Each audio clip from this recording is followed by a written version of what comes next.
I talked in a previous video about China's policies to attract talent and thought it might be a good idea to take that one step further and explain what it means, especially what it means to Guangdong and the Greater Bay Area.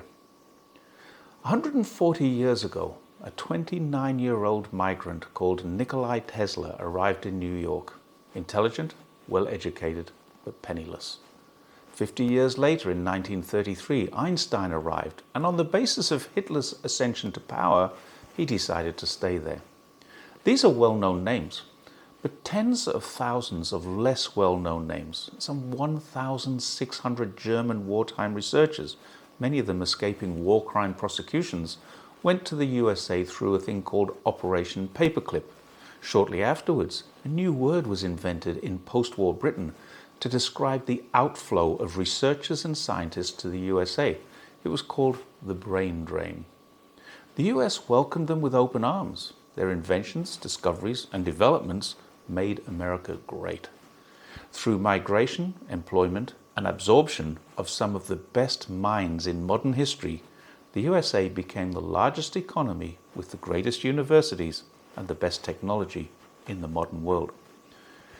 But they also have the most powerful military, and they focus much of their attention to building that, very much to the detriment of their manufacturing and employment opportunities, most of which have been sent to countries where costs are lower, profits are higher. They've also allowed their domestic infrastructure to deteriorate. As a result, the US has either been or is in the process of being overtaken in terms of technology and economy. The new brain drain is to China. Berkeley University identified a changing trend. China leads the world with 60% of all top-tier researchers gaining their undergraduate degrees here in China. But until a few years ago, 56% of them were moving to America. This was beneficial to America, but hugely detrimental to China. China wants them back. Guangdong has issued a policy to attract them, and now many of them have already returned. Part of this related to Trump's crackdown on Chinese students, now recognized as a policy error. But a significant factor is the reversal of what are known as the push factors. Historically, people left China because they were paid more elsewhere, the environment and lifestyles were better there, there was less pollution, better healthcare, as well as more innovation opportunities. An additional pull factor for the US was a relatively easy residency process.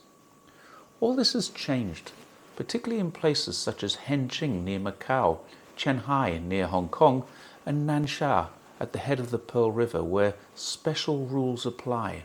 Foreign talent in China now have a much easier green card process, and more Chinese are being enticed back due to changes in those push factors. China's environment has improved. Pollution is a thing of the past. Salaries are globally competitive, while living expenses remain low. Health and lifestyle issues have been resolved with international standards in hospital care, living accommodation, and globally recognized schools for families to send their kids to. And most importantly of all, China is now the global leader in innovation with the highest number of patent applications, scientific publications, and it leads the world in many new technologies such as communications, AI, and sustainable development, and it plans to be ahead in robotics in the next 5 years. The US may not like it, but even Berkeley University recognizes it. China's era of high-quality development is not just underway, it's gathering momentum and will not stop anytime soon.